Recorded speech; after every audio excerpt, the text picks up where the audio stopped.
আজ তৈরি করা হলো চিকেন জাল ফ্রাইজি।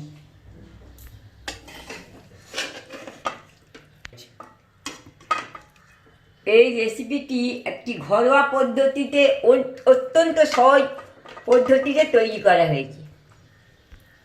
আপনারা রেসিপিটি বাড়িতে করবেন, এটি অত্যন্ত সহজ উপায়ে তৈরি হয়েছে। এটি খেতে খুব আপনাদের ভালো লাগবে, আপনারা করে দেখবেন। এটা পোলাওয়ের সঙ্গে খেতে খুব ভালো লাগবে। ফরচুন রাইস ব্র্যান্ড অয়েল দিলাম,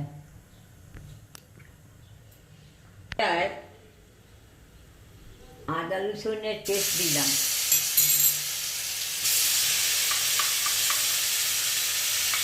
রসুনের পেস্টটাকে ভালো করে ভেজে নিচ্ছি।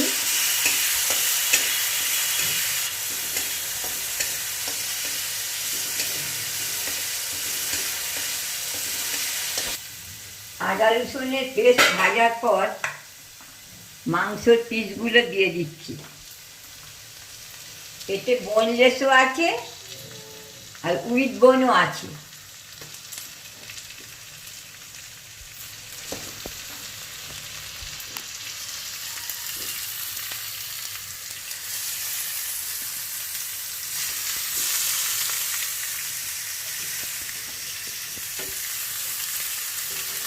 এক কেজি মাংস দিলাম।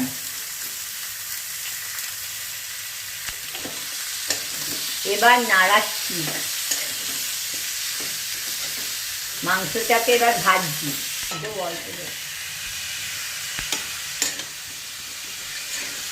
এবার মাংসটা একটু ভেজে নিচ্ছি।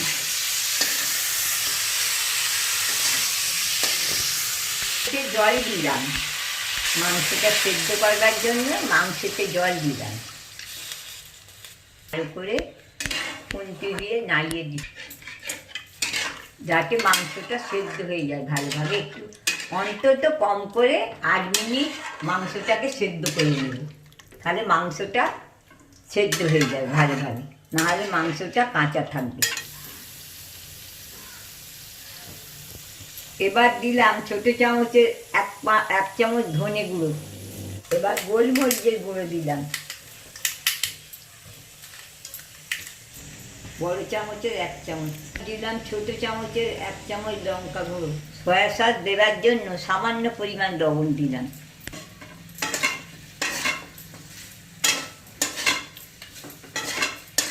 সমস্ত জিনিসগুলো দিয়ে ভালোভাবে নাড়িয়ে নিচ্ছি। সামান্য পরিমাণে ভিনিগার দিলাম। 1 চামচ সয়া সস দিলাম। ম্যাগি হট অ্যান্ড সুইট দিচ্ছি, সেই জন্য সামান্য পরিমাণে চিনি দিলাম। সামান্য পরিমাণে কাশ্মীরি লঙ্কা দিলাম। এবার দিয়ে কাশ্মীরি লঙ্কা দিয়ে এবার নাড়িয়ে নিলাম। এবার সবুজ ক্যাপসিকাম, ইয়েলো বেল পেপার আর পেঁয়াজ দিলাম।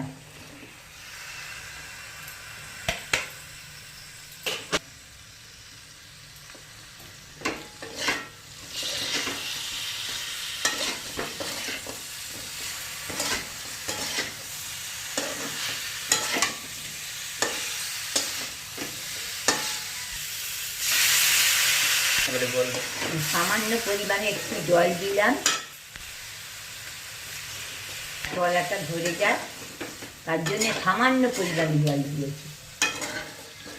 এবারে আমি এখন সবুজ ক্যাপসিকাম আর ইয়েলো বেল পেপার আর টমেটো এই জিনিসগুলোকে ভাজার জন্য আমি মাংসটা ভালোভাবে নেড়ে নিচ্ছি,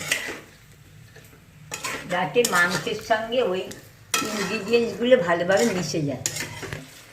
জল দিলাম যাতে ক্যাপসিকামটা আর মাংসের সঙ্গে ক্যাপসিকাম, পেঁয়াজ, টমেটো, ইয়েলো বেল পেপার যাতে ভালোভাবে মিশে যায়। এবার 1 table spoonful Maggi hot and sweet দিলাম। এবার ম্যাগি হট অ্যান্ড সুইট দিয়ে মাংসটাকে ভালোভাবে নাড়িয়ে নেওয়া হচ্ছে, যাতে মাংসের সঙ্গে অন্যান্য ইনগ্রিডিয়েন্টসগুলোর সঙ্গে ম্যাগি হট অ্যান্ড সুইটটা ভালোভাবে মিশে যায়। ডিমের অমলেট করবার জন্য আমি ফ্রাইং প্যানে সর্ষের তেল দিলাম। জন্য আমি তেলের ওপর সামান্য পরিমাণে লবণ দিলাম। বা ডিমটাকে আমি ফাটিয়ে দিচ্ছি।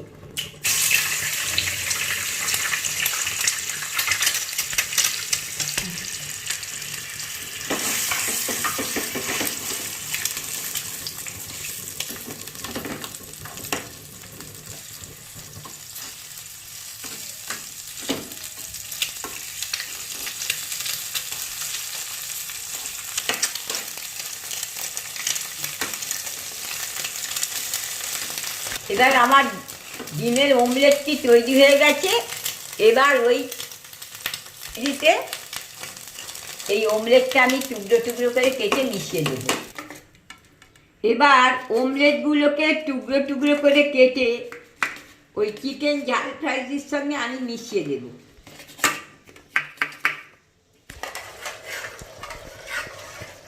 এবারে আমি অমলেটগুলোকে ওই চিকেন জাল ফ্রাইজের সঙ্গে মিক্স করে দিলাম।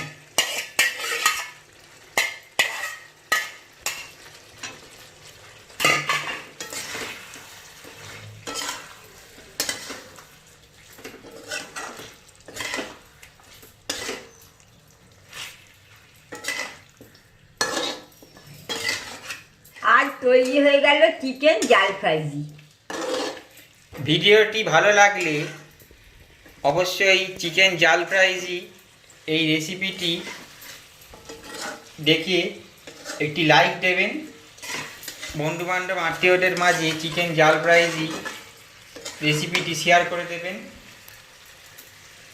চ্যানেলটিকে সাবস্ক্রাইব করে বেল নোটিফিকেশানটি প্রেস করে দেবেন।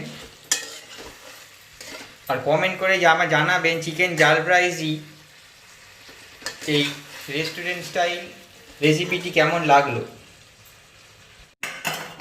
চিকেন ঝাল ফ্রাইজি এটি একটি রেস্টুরেন্টের রেসিপি। আপনারা সকলে অবশ্যই এই রেসিপিটি বাড়িতে বানিয়ে খাবেন। চিকেনের লেগ পিস থেকে সামান্য পরিমাণে চিকেন ছিঁড়ে নিলাম। এখানে দেখতে পাচ্ছেন চিকেন ঝাল ফ্রাইজিতে চিকেনের অমলেটের পিসটি।